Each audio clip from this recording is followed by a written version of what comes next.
राधे राधे दोस्तों, मैं Neeraj HCD institute से। स्टूडेंट्स, रिसेंटली अभी मे भी 7 तारीख को आपका इंग्लिश का एग्जाम है।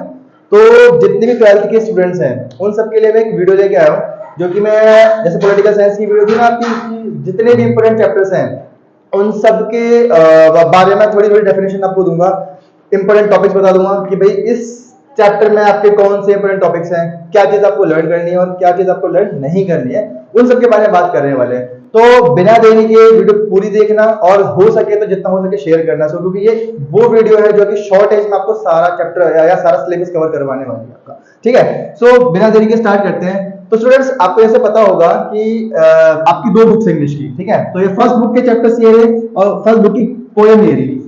तो आपको ये पता होना चाहिए आपको कि फर्स्ट बुक में आपके 5 चैप्टर्स ये आ रहे हैं और 2 पोएम आपकी ये चीज आ रही है, ठीक है ना, 2 पोएम्स है आपकी। तो मैं हम वन बाय वन के बारे में बात करते हैं कि क्या चीज में इंपॉर्टेंट है। ठीक है, तो सबसे पहले एक चीज ये समझ लो कि इंग्लिश में आपका आपकी स्पीड जितनी अच्छी होगी, ठीक है, आपकी पंचुएशन, आपकी स्पेलिंग, जब तक ये चीज आपकी परफेक्ट नहीं है ना, आप स्कोरिंग नहीं कर पाओगे। तो ये फैक्ट है कि आप इंग्लिश में अगर स्कोर करना चाहते हो तो सबसे इंपॉर्टेंट चीज है कि भाई आपकी स्पीड अच्छी हो, ठीक है, आपकी पंचुएशन अच्छी हो, आपकी स्पेलिंग मिस्टेक्स नहीं होनी चाहिए। जितना हो सके आप राइटिंग प्रैक्टिस करना, जो भी क्वेश्चन लर्न करना हो या जो भी चीज लर्न करनी हो, रिटर्न वर्क ज्यादा फोकस करो, क्योंकि रिटर्न वर्क से ही आप लर्न ज्यादा कर पाओगे। ठीक है, आगे बात करते हैं, चलिए। तो बिना देरी के स्टार्ट करते हैं आपका। तो फर्स्ट चैप्टर जो है वो है आपका last lesson, the last lesson. देखो, अगर आपने चैप्टर पढ़ा होगा तो लास्ट लेसन जो चैप्टर है आपका, उसमें 2-3 आपके मेन कैरेक्टर स्केच है। पहला आपका फ्रांस है, ठीक है, and second thing is that आपका एम हैमल। ठीक है, तो जिन लोगों ने ये चैप्टर पढ़े हैं उनको इनके बारे में पता होगा। एम हैमल एक टीचर है और फ्रांस एक स्टूडेंट है। तो स्टोरीज मैं ज्यादा एक्सप्लेन नहीं कर पाऊंगा यहाँ पे, मैं सिर्फ इंपॉर्टेंट टॉपिक्स बता रहा हूँ आपके क्या क्या चीजें। तो इस चैप्टर से आपके जो मोस्ट इंपोर्टेंट क्वेश्चन आएंगे वो है आपके फ्रांस एंड एम हैमल के बारे में, कि जो एम हैमल का कैरेक्टर स्केच क्या है, कि एम हैमल का कैरेक्टर स्केच डिस्क्राइब करने को आ सकता है आपका, या फिर फ्रांस कैसे रियलाइज करता है कि जो उसकी मदर टंग है, जो फ्रेंच लैंग्वेज है, उसके लिए इंपॉर्टेंट है। ये क्वेश्चंस फर्स्ट चैप्टर से आ सकता है आपका फ्रांस और एम हैमल के बारे में। एम हैमल का कैरेक्टर स्केच कभी कभी पूछ लेते हैं कि एम हैमल का कैरेक्टर क्या था, किस तरीके के टीचर्स थे। जैसे कि आपने पढ़ा होगा कि भाई वो फ्रेंच लैंग्वेज पढ़ाते थे, ठीक है, बेसिकली क्या है कि 40 इयर्स से वो टीचिंग कर रहे हैं फ्रेंच लैंग्वेज, और एक उनके अंदर पेट्रोलिज्म है, अपने देशभक्ति, वो देशभक्त है। और किन 2 एरियाज थे जहां पे फ्रेंच लैंग्वेज को बैन कर दिया गया था, जर्मन लैंग्वेज इंपोज की गई थी। ये सभी क्वेश्चंस आपके आ सकते हैं, बट जिसमें से मोस्ट इंपोर्टेंट टॉपिक बनता है, क्वेश्चन बनता है, वो यही है कि एम हैमल का कैरेक्टर स्केच, या फिर फ्रांस को रियलाइज कैसे हुआ, ठीक है ना, कि फ्रांस कैसे रियलाइज करता है कि भाई मेरी जो मदर टंग है, जो फ्रेंच लैंग्वेज है, वो मेरे लिए इंपॉर्टेंट है। या फिर इसमें से लास्ट क्वेश्चन आता है कि भाई जो आपका एम हैमल का जो लास्ट लेसन था, ठीक है, तो जो एम हैमल का लास्ट लेसन था वो क्या था, उसके बारे में डिस्कस करने का सकता है कि एंड टाइम पे जब उसने अपनी क्लास ली थी, अगर आपने चैप्टर पढ़ाओ तो एंड टाइम पे जो एम हैमल ने क्लास ली थी अपनी फ्रेंच लैंग्वेज की जो क्लास थी, उसमें उसने फ्रेंच लैंग्वेज के बारे में क्या चीजें बताई, क्या क्या डिस्क्रिप्शन दिया। ये क्वेश्चन आपका इसमें से आ सकता है, और इसमें ज्यादा कुछ आपको लर्न करने की जरूरत है नहीं, बट फिर भी आप फ्रांस और एम हैमल के बारे में इसमें रीड आउट करके जाना। ठीक है, तो सेकंड जो चैप्टर है आपका वो है लॉस्ट स्प्रिंग। अगर आपने चैप्टर पढ़ा हो तो इसमें 3 मेन कैरेक्टर्स हैं आपके। एक है आपका साहिब आलम, इसका फुल नेम है। Second thing Mukesh, and third is Savita. Clear है? तो इन तीनों के कैरेक्टर्स आपको पता होने चाहिए। सबसे पहली बात कि अगर आपने लॉस्ट स्प्रिंग चैप्टर पढ़ा हुआ है तो आपने इन तीनों के कैरेक्टर्स के बारे में रीड आउट अच्छी तरीके से करवाना चाहिए।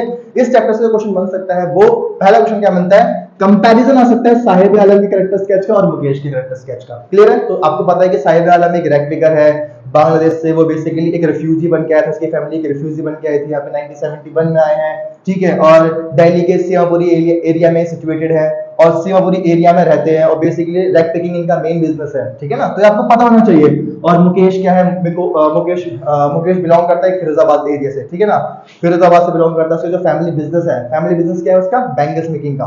ये आपको बताना चाहिए कि Mukesh belongs to a bangle maker family and Sahib belongs to a rag maker family. तो दोनों का कैरेक्टर्स कंपेयर करने के लिए आ सकते हैं कि मुकेश और साहिब के ड्रीम्स क्या है, ठीक है, या उनके कैरेक्टर्स को कंपेयर करने के क्वेश्चन आ सकते हैं। तो आपको बताना चाहिए कि मुकेश का जो फैमिली बिजनेस है वो बैंगल मेकिंग का है, लेकिन जो उसका खुद का ड्रीम है वो क्या है, एक मोटर मैकेनिक बनने का। क्लियर है? सेकंड थिंग इज साहिब आलम का कुछ खास ड्रीम तो है नहीं, बट साहिब आलम अपने रैंक पिकिंग की बेसिस पर बिल्कुल वो है, खुश है, उसको उसका कोई ड्रीम नहीं है, ठीक है। हाँ एक चीज है, वो स्कूल जरूर जाना चाहता है, बट नियर बाय उसके नेबरहुड में कहीं पर भी स्कूल अवेलेबल नहीं है। तो साहिब आलम और मुकेश के कैरेक्टर स्केच को कंपेयर करने के लिए क्वेश्चन आ सकता है आपका। लास्ट में 2 मार्क्स में कह लो कि सविता के बारे में पूछ सकते हैं कि सविता कौन है और बेसिकली कहां से बिलोंग करती है या उसका कैरेक्टर कैसा है। बहुत रेयर चांस में आता है, बट आप मुकेश और साहिब आलम का तो 100% आपको करके जाना है, क्लियर है। और इसी में से एक क्वेश्चन शॉर्ट में भी आ सकता है कि साहिब आलम एट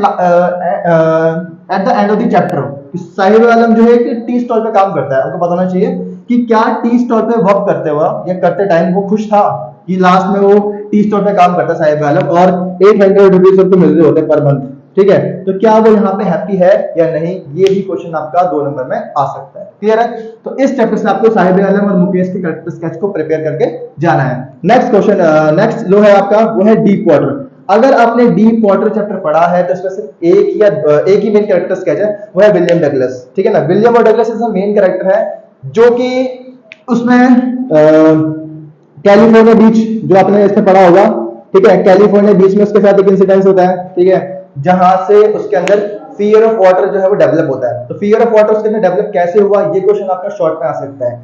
या फिर क्वेश्चन ऐसे भी आ सकता है लॉन्ग में कि भाई how did the Douglas develop ये, या ये सकते कि overcome the fear of water, कि कैसे विलियम डगलस ने अपने फियर ऑफ वाटर को ओवरकम किया, यानी कि इस पर काबू कैसे पाया। ये क्वेश्चन आपका लॉन्ग में आ सकता है, ठीक है। शॉर्ट में अगर कोई इसमें से क्वेश्चन आएगा वो यही आएगा कि भाई जब वो छोटे जब वो बचपन में जब वो अपने फादर के साथ कैलिफोर्निया बीच में जाता है तो उसके साथ क्या इंसिडेंस होता है। तो आपको इंसिडेंस पता होना चाहिए, ठीक है, कि वेव्स आई थी, वेव्स के थ्रू नॉकडाउन हुआ, देन वो बेसिकली पानी में डाउनफॉल होने लगा, तो वहां से उसके अंदर फियर ऑफ वाटर डेवलप हुआ। नेक्स्ट को जो उसमें से क्वेश्चन शॉर्ट में आ सकता है वो ये आ सकता है ये पूल इंसिडेंस। अगर आपने चैप्टर पढ़ा होगा तो पूल इंसिडेंस, जब वो बिग बड़ी बॉय जो आता है उसको उठा के पिक करके डायरेक्ट पूल में डाल देता है, तो वो इंसिडेंस आपका आ सकता है शॉर्ट में, ठीक है। लेकिन लॉन्ग में इसमें से क्वेश्चन क्या आएगा, लॉन्ग में क्वेश्चन आ सकता है कि कैसे उसने अपने अंदर से, जो विलियम डगलस है, विलियम डगलस ने कैसे एक इंस्ट्रक्टर रखा, एक टीचर रखा, और कैसे उसने अपने अंदर से फियर ऑफ वाटर को ओवरकम किया या उसको निकाला। तो ये क्वेश्चंस इस चैप्टर से इंपॉर्टेंट है, ठीक है। बात करते हैं नेक्स्ट चैप्टर की, वो है आपका रेड ट्रैप। तो रेड ट्रैप चैप्टर के बारे में आपने ऑलरेडी पढ़ा होगा कि रेड ट्रैप में 2 मेन कैरेक्टर्स हैं, ठीक है। एक तो हमारा खुद रेड ट्रैप सेलर, ठीक है ना, जो आपका रेड ट्रैप सेलर है, और सेकंड थिंग इज एडला विल्मिंसन, ठीक है ना। एडला जो कि आयरन मास्टर की बेटी है, अगर चैप्टर पढ़ाओ तो एडला के बारे में, और जो हमारा रेड ट्रैप है, रेड ट्रैप सेलर, उसके बारे में सबसे इंपॉर्टेंट इसमें रेड ट्रैप सेलर के बारे में ही आएगा कि भाई रेड ट्रैप सेलर जो है आपका वो वर्ल्ड को कैसे देखता है, या फिर उसने क्यों वर्ल्ड को एक रेड ट्रैप से कंपेयर किया था, है ना।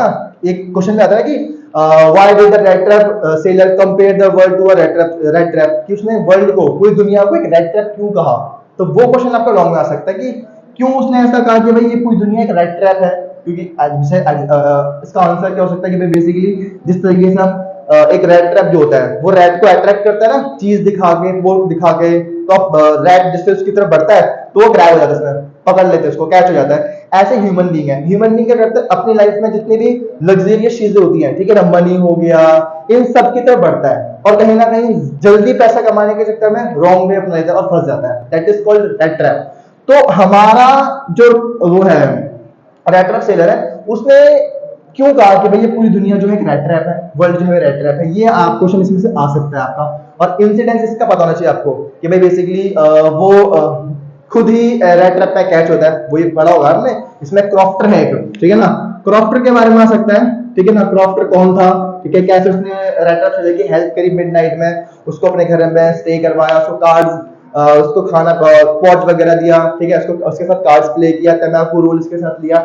ये छोटी छोटी चीजें आपको माइंड में सेट होनी चाहिए, ताकि आपको पहली बात है आपको स्टोरीज ना अपने माइंड में सेट हो, तभी आप क्वेश्चन आंसर नहीं कर सकते हो, ठीक है। अगर जब तक स्टोरी याद नहीं है ना तो लर्न करने में कोई फायदा नहीं है। स्टोरी आपके माइंड में सेट होनी चाहिए कि हाँ इसमें ये कैरेक्टर्स है, क्रॉफ्टर कौन है, या ये आयरन मास्टर कौन है, एडला विल्मिंसन कौन है। तो एडला विल्मिंसन के बारे में इसमें से पढ़ के जाना, क्लियर है। तो इसमें से क्वेश्चन आपका रेड ट्रैप में से आ सकता है कि भाई जो रेड ट्रैप सेलर है, या पैडलर जिसको बोलते हैं, कि पैडलर ने पूरी वर्ल्ड को रेड ट्रैप से कंपेयर क्यों किया, इसका रीजन दो। या फिर एट लास्ट जो हमारा वो है रेड ट्रैप सेलर है, वो एडला विल्सन से कैसे कनेक्ट होता है, क्या रीजन है कनेक्ट होने का। तो ये और लास्ट में उसके लिए गिफ्ट भी छोड़ के आता है, गिफ्ट के तौर पे एक लेटर छोड़ के आता है और उसके अंदर एक लेटर होता है जिसमें उसके क्रॉफ्टर के 30 कॉर्नर्स होते हैं, ये पता होना चाहिए आपको। ये क्वेश्चन इस चैप्टर से आ सकते हैं कि भाई कैसे वो लास्ट में रियलाइज करता है कि हाँ मैं अपने ही जाल में फंस चुका हूँ, अपने ही ट्रैप में फंस चुका हूँ। ठीक है, नेक्स्ट है आपका इंडिगो। ठीक है, इंडिगो के बारे में बात करते हैं। Indigo is one of the most important chapter, आपको पता ही होना चाहिए कि इंडिगो से लॉन्ग क्वेश्चन आता ही आता है। अगर आपने इंडिगो नहीं पढ़ा तो रीड आउट करके जरूर जाना, क्योंकि इंडिगो एक एवरग्रीन चैप्टर है, कहने का मतलब है। तो इंडिगो क्या है, इंडिगो का चैप्टर आपको ऑलरेडी पता होगा। इसमें आपका चंपारण एपिसोड के बारे में क्वेश्चन आता है, और क्वेश्चन इसमें से लॉन्ग क्या आता है कि जो चंपारण एपिसोड था वो गांधी की लाइफ का टर्निंग पॉइंट क्यों था। ठीक है ना, ऐसे करके why was Champaran episode was turning point of Gandhi's life, की क्यों चंपारण एपिसोड गांधी की लाइफ का एक टर्निंग पॉइंट साबित हुआ। ये आपको इस क्वेश्चन से लॉन्ग में, और ये खास तौर से लॉन्ग में आता है कि भाई गांधी ने चंपारण की प्रॉब्लम क्या थी, प्लस और चंपारण एपिसोड कैसे गांधी की लाइफ में टर्निंग पॉइंट लेके आया, कैसे गांधी वहां से फेमस हो गए। ये क्वेश्चन आपका लॉन्ग में इंडिगो से आता ही आता है। क्लियर है। शॉर्ट में इसमें राजकुमार शुक्ला के बारे में पूछ लेते हैं। ठीक है ना, ये आपको पता होना चाहिए इसमें राजकुमार शुक्ला कौन था, ठीक है, और कहां से बिलोंग्स करता था। ये आपको पता होना चाहिए कि राजकुमार शुक्ला कहां से बिलोंग करता है, क्या उसकी प्रॉब्लम थी, गांधी के पास क्यों गया। ये रीजन आपके पास शॉर्ट में आ सकते हैं, ध्यान रखना। ठीक है, उसके बाद बात करते हैं कि भाई लॉन्ग क्वेश्चन इसमें से एक ही है, वही कि टर्निंग पॉइंट कैसे था, और साथ साथ में और बस आप कुछ नहीं, इतना लर्न कर लेना कि भाई कैसे वो जो है आपका ये गांधी की लाइफ का टर्निंग पॉइंट निकला, इंडिगो। ठीक है, तो ये थे हमारे चैप्टर्स फर्स्ट बुक के। ठीक है ना, इसमें से अगर मैं बात करूं सबसे मोस्ट इंपोर्टेंट चैप्टर्स की, तो आप इंडिगो प्रिपेयर कर लो, law the last lesson, law spring, तीन पे ज्यादा फोकस कर सकते हो। इनको मैं एक तरीके से बराबर लेके चल सकता हूँ कि हाँ इनमें से इक्वल इक्वल आ सकते हैं, बट ये तीन चैप्टर आप प्रिपेयर करके जरूर जाना। ठीक है, अब बात करते हैं आपके माय मदर 66, एक फर्स्ट पोएम की, एंड कीप इन क्वाइट जो है आपका थर्ड पोएम है, सेकंड पोएम की डिलीटेड है, ध्यान रखें। एक चीज और ध्यान रखना, इन सब के ना राइटर्स और पोएट के नाम जरूर याद रखना, जैसे कि इसके कमला दास हो गई है, कीप इन क्वाइट के पैब्लो नेरुदा हो गए, इनको पढ़ के ना बाय चांस आ जाते हैं कभी कभी। ठीक है, तो कमला दास जो है उसकी पोएम है माय मदर 66। अगर आपने स्टोरी पढ़ी होगी तो उसमें जो कमला दास है वो अपनी मॉम के घर पे आई है।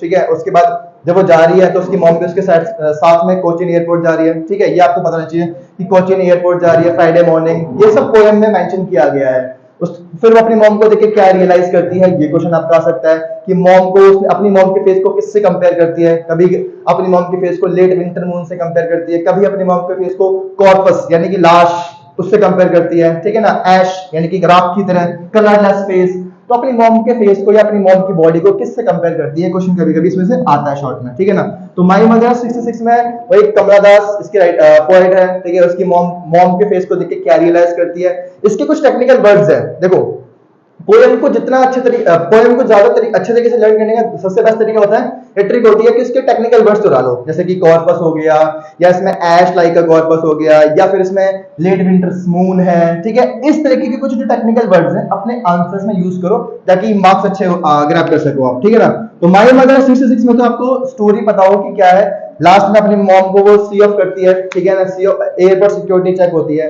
और वो उसकी मॉम उससे दूर डिस्टेंस पे खड़ी होती है, दोनों स्माइल करते हैं कि क्यों करते हैं, क्या रीजन है स्माइल करने का। तो ये कहीं ना कहीं, और हाँ इसमें एक चीज और एक क्वेश्चन हो रहा है कि इसका कमला दास का चाइल्डहुड जो फियर था वो क्या था, बचपन का जो डर था वो क्या था। तो बेसिकली इसका आंसर क्या है, टू लॉस हर मदर, अपनी मॉम को खोने का, क्योंकि आपको पता है कि उसकी मॉम जो है वो 66 की हो चुकी है। तो एक टाइम ऐसा आएगा जब उसकी मॉम की डेथ हो जाएगी, तो ये उसका फियर है कि कहीं ना कहीं वो अपनी मॉम को खो ना दे। तो वो स्माइल के थ्रू एट लास्ट में अपनी उस स्माइल से अपने पेन को क्या कर रही है, हाइड कर रही है। तो लास्ट में क्वेश्चन आता ना कि भाई कमला दास स्माइल क्यों करती है, तो आप देख सकते हो टू हाइड हर पेन, अपने दर्द को छुपाने के लिए। तो ये है आपका माय मदर 66 कमला दास के बारे में। ठीक है, नेक्स्ट है आपका कीप इन क्वाइट। इस पोएम में सबको कंफ्यूजन होती है पैब्लो नेरुदा। अगर आपको इसको कोई प्रॉब्लम है तो मुझे बता देना, मैं इस पे और एक डिटेल वीडियो बना दूंगा।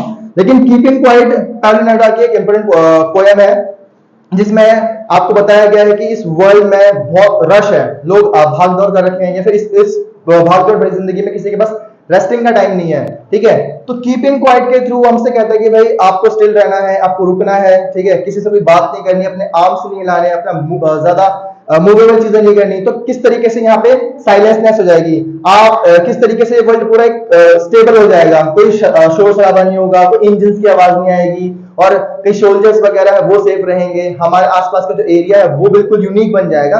तो वो इस पोएम में कहा गया कीप इन क्वाइट में। तो कीप इन क्वाइट में से एक क्वेश्चन आता है कि भाई उसने हमें 12 तक गिनती करने के लिए क्यों कहा है, मतलब वो हमसे क्यों कहता है कि आप 12 तक काउंट करो, क्या रीजन है कहने का? तो वही कि 12 तक जो काउंट है वो हमें एक डे को शो कर रहे हैं, है ना, 1 2 3 4, आपको पता होगा कि भाई जो क्लॉक है उसमें 22 नंबर तो होते हैं ना, तो ये उसको सिंबल कर रहा है, एक दिन को सिंबल कर रहा है कि एटलीस्ट एक पर्सन जो है उसकी इतनी मतलब ये एक्टिविटी जो लाइफ है, भाग दौड़ भरी जिंदगी है, इसमें थोड़ा सा रेस्ट बनता है हर किसी का। तो रेस्ट इसमें मेन जो मोटिव है वो यही कहा गया है कि इंसान को अपने टाइम पे या वर्किंग टाइम पे कहीं ना कहीं कभी ना कभी रेस्ट लेना चाहिए, ठीक है ना। तो कीप इन क्वाइट से कुछ क्वेश्चंस आते हैं आपके, एक तो टाइम को लेकर कि भाई उसने क्यों कहा है कि भाई अपने आर्म्स मत हिलाओ, किसी भी लैंग्वेज में बात मत करो, क्यों कहा है? ताकि देखो लैंग्वेज भी एक तरीके से क्या है, लड़ाई का एक साधन है, ठीक है ना। अब बेसिकली आप जब किसी से लड़ते हो तो कैसे लड़ते हो, लैंग्वेज के थ्रू लड़ते हो ना, क्योंकि स्टार्टिंग कहां से होती है आपकी, टोनिंग से, लैंग्वेज से। तो तभी वो जो पैब्लो नेरुदा को कहता है कि भाई आपको किसी लैंग्वेज में बात नहीं करनी है ताकि कोई आर्ग्यूमेंट्स ना हो, कोई वॉर ना हो, ठीक है। अगर लोग कुछ टाइम के लिए शांत रहेंगे, कीप इन क्वाइट रहेंगे ना, तो ये दुनिया स्टेबल रहेगी, अच्छे तरीके से काम कर सकती है, ठीक है। तो कीप इन क्वाइट अगर मैं बात करूं इन दोनों में जो मोस्ट इंपोर्टेंट पोएम है, एवरग्रीन पोएम तो ये है, ठीक है। इसके ऑप्शन में ही आ सकती है, लेकिन आप प्रिपेयर एक को कर लो, माय मदर 666 को कर सकते हो। अदरवाइज कीप इन क्वाइट के मैं एक वीडियो और डिटेल वीडियो बनाऊंगा जो कि आपको इसमें समझाया जा सके। लेकिन कीप इन क्वाइट को डिटेल पढ़ने के लिए आपको बेसिकली बुक के लाइन टू लाइन पढ़ाने पड़ेगा, वो बेस्ट तरीका है, क्योंकि इससे मैं ये नहीं हो सकता कि इसमें से क्या चीज ज्यादा इंपॉर्टेंट रहेगी। लेकिन ये क्योंकि ये चैप्टर, ये पोएम ही आपकी इतनी इंपॉर्टेंट है, तो उसके बाद हम इसमें से सिर्फ इंपॉर्टेंट टॉपिक्स होगा जान सकते हैं कि इंपॉर्टेंट टॉपिक्स क्या है। तो इंपॉर्टेंट टॉपिक्स यही है कि भाई वो 12 तक काउंटिंग क्यों कहने को कह रहा है, ठीक है, और प्लस अपने आर्म्स मूव क्यों नहीं करना है, और अर्थ क्या हमें टीच कर सकता है, अर्थ हमें क्या सिखाता है, ये इस पोएम से एक इंपॉर्टेंट क्वेश्चन बनता है आपका, ठीक है। तो ये थे आपके 2 पोएम्स, 5 चैप्टर्स, ये आपकी फर्स्ट बुक कंप्लीट हो चुकी है। आपको मैं एक वीडियो और बना दूंगा वो आपके राइटिंग सेशन के लिए, जिसमें आपके ये नोटिस वगैरह हो गए या इनविटेशन हो गए या रिप्लाईज हो गए, इनके बारे में शॉर्ट वीडियो में बताऊंगा। तो वो वीडियो मेरी नेक्स्ट पार्ट में आएगी, बट इस पार्ट में मैंने आपको फर्स्ट बुक आपकी कंप्लीट करा दी है।